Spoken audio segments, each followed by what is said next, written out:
Talking about the presentation, आपके and on average for 20 mark question, what was your length? And आप divide क्या करती थी कि मैंने diagrams, map, flow charts, tables बहुत ज़्यादा इंसर्ट करने हैं, आप किस तरह से बैलेंस करती थी पेपर को, और एक टाइम के अंदर फॉर 20 मार्क क्वेश्चन कितने पेजेस आप लिखती थी?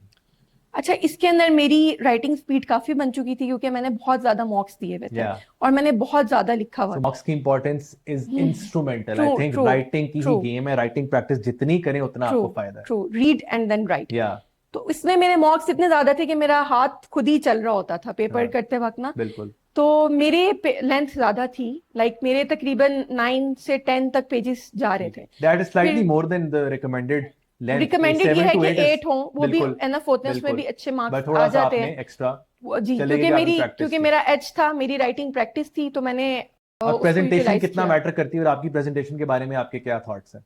प्रेजेंटेशन बहुत मैटर करती है और मैंने अपनी प्रेजेंटेशन के ऊपर बहुत काम भी किया था। हम्म उसमें ये कि किस तरीके से आपके पास कौन सी चीज आपको लग रही है कि वाकई ये कोटेशन के तौर पे यहाँ पर आनी चाहिए, हम्म या जहां भी रेलिवेंट डायग्राम्स हैं वो आप बना दें।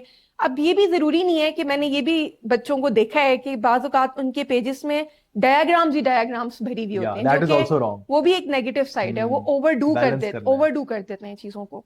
तो डायग्राम्स हों, लेकिन वहां जहां जरूरत महसूस हो रही है, या अननेसेसरी डायग्राम्स ना हो। In the end what matters is कि कंटेंट क्या है, ट्रू। आपका कंटेंट क्या है, और आप सब हेडिंग्स किस तरह तरीके से बना रहे हैं, हम्म और जो क्वेश्चन पूछे उससे आप रिलेट कर रहे हैं या नहीं कर रहे, रेलिवेंट है या नहीं है, क्रिटिकल एनालिसिस कर रहे हैं, लेकिन जहां नहीं भी जरूरत वहां भी तो नहीं कर रहे। अब लेट्स सपोज शाह वलीउल्लाह के ऊपर आप लिख रहे हो नोट, तो आप उनके ऊपर बैठ के कोई वो क्रिटिकल एनालिसिस कर रहे हो।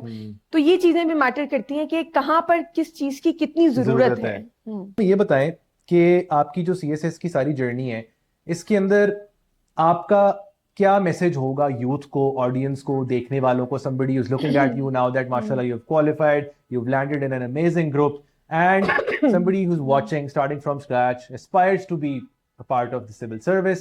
What is your message? What would you like to say? What should they focus on? What should they do? Since youth bulge है, jobs है नहीं, disgruntled आवाम है हमारी, so what will be Yumna's message जो उनके लिए एक मीनिंगफुल लेसन साबित हो सकता है? अच्छा, वन वेरी इंपॉर्टेंट थिंग, अब चूंकि मैं इस जर्नी में हूँ और मैंने अपने फ्रेंड्स को भी देखा है, पिछले 4 साल से देख रही हूँ, तो हमने उन लोगों को भी देखा है जिन्होंने बड़ी मेहनतें की भी थी लेकिन उनका नहीं हुआ। बिल्कुल, in absolutely. The end it's God's plan. God's plan. तो नसीब, आपके ट्रू लक ट्रू, फैक्टर है। तो मैं ये कहना चाहूंगी कि जब आप लोग यूनिवर्सिटी में हैं, कोई भी डिग्री कर रहे हैं, इसकी कुछ तैयारी तब इस तरीके से स्टार्ट कर दें कि एटलीस्ट आपको बेसिक नो हाउ हो कि चल क्या रहा है। अगर आप चाहते हैं कि आपने सीएसएस करना है, आप कुछ लिखें, एक पैराग्राफ लिखने में कुछ भी नहीं जाता है, तो आपकी एटलीस्ट वहां पर कोई बेस बनी हुई है। और अगर आप चाहते हैं कि आपने कोई गाइडेंस लेनी है, तो आप वो राइट टाइम है। आप अगर चाहें तो आपके पास वो एक विगर होता है, वो एक यूथ टाइम होता है कि आप वो कर सकते हैं। तो आप यूनिवर्सिटी में उसको ऑलरेडी परस्यू करना स्टार्ट कर दें, बजाय इसके कि आप ये वेट करें कि हमारी डिग्री खत्म हो। बिल्कुल। और जितनी अर्ली एज पॉसिबल है आप वो अटेम्प्ट दें। और बाज़ औक़ात स्टूडेंट्स होते हैं जो पहली अटेम्प्ट नहीं देते इस डर से कि हम तब देंगे जब हमारी वो एक परफेक्ट अटेम्प्ट हो जाएगी। तो पहली अटेम्प्ट दें, क्योंकि पहली अटेम्प्ट देखिए आपको समझ आती है कि देना कैसे है, बिल्कुल। अगली अटेम्प्ट किस एक तरीके रियल से टाइम ऑलरेडी